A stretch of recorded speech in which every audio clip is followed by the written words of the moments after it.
Service's acting director, Ken Cuccinelli, today saying that ICE deportation raids are, quote, absolutely going to happen, and that President Trump's pressure on Mexico to curb illegal immigration will influence other Central American countries to do the same.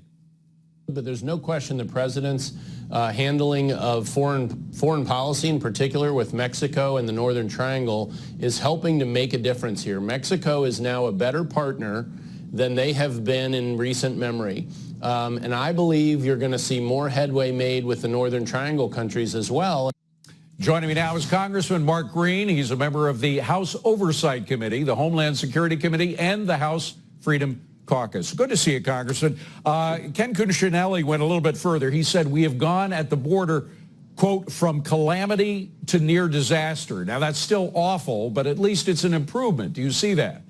Absolutely. The border crossings, and thanks for having me on the show, absolutely. David, by the way. The border crossings did go down in June. I mean, it's still the third or fourth highest month ever, but we had 142,000 cross in May, and I think 104 are roughly around that number in June. And that's because the president got tough with Mexico. Right. He threatened the tariffs, and they responded. They put 15,000 of their soldiers on their southern border, and it's obviously had an impact. So absolutely, I agree with Ken on that. And the Mexican president is actually getting it from both sides, from our side of the border with what the president did, but also his own people now realize that it's causing a lot of problems, economic problems for them, and serious problems with the cartels for them as well.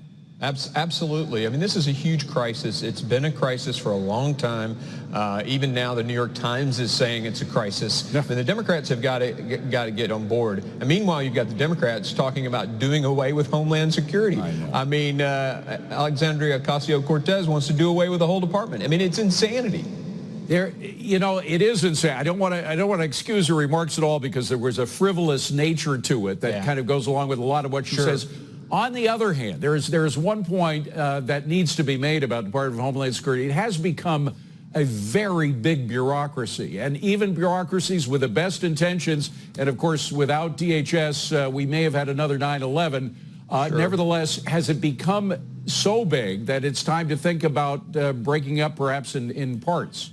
Well, it's not as big as DOD, and DOD seems to function fairly well. I mean, you take a look at the intelligence apparatus inside DOD.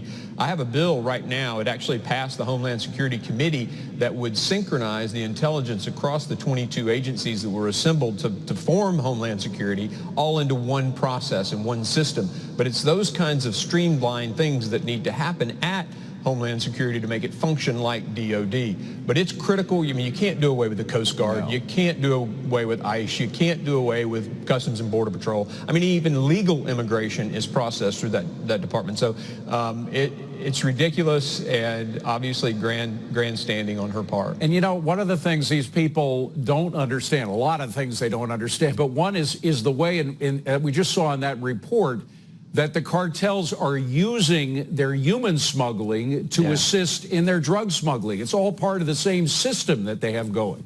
Absolutely, and the naiveness of the leadership on the left to suggest that, oh, well, we're catching 90% of this heroin and et cetera at the border crossing points. Well, that's ridiculous. We don't know what we don't know, and we know thousands of people are going around those ports of entry, and so clearly drugs are as well. And with 300 Americans dying every week from a heroin overdose, this is ridiculous. We have got to do something, and thank God for this president standing up and fighting this fight. The other thing that gets me is the bleeding heart nature of some of their criticisms. They're always bringing up the children, as we again saw in that terrific report that preceded my interview with you. The children are the ones who are, they have 100+ degree heat down there they're dealing with. This is deadly heat, and they are being convinced by all of these measures, whether you're talking about lax border security, whether you're talking about sanctuary cities, whether you're talking about insane amnesty rules that draw all of the immigrants. The people it hurts the most are the children. Absolutely. I couldn't agree more with you, David, but that's really the fault of Congress. I mean, the responsibility for this lies with Congress. Flores Amendment basically allows a child to be a visa. if they bring a child with them, it's a free ticket into the United States. It's insane. I mean, we have got to fix this. And I know Senator Graham has some proposals on how to fix some of those, but we have got to fix our asylum laws, and we have to do it yesterday. Finally, Congressman, I want to switch gears. We just got word that another court is rejecting the administration's change of a legal team on the census question. It's getting to the point where you're wondering if there's obstruction. But this seems to be more than just about procedures, following every letter of the law. Do you sense any obstruction on the part of the court's part? Well, I absolutely sense Obama appointed judges being activists on the bench. I mean, I definitely sense that.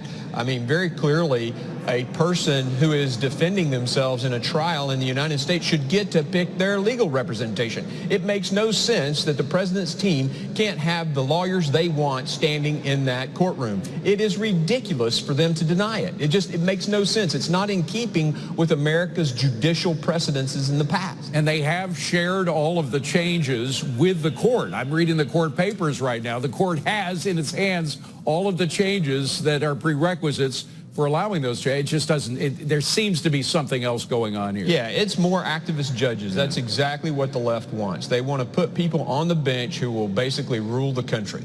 Congressman Mark Greene, great to see you, Congressman. Thanks so much for being here. David. Appreciate it.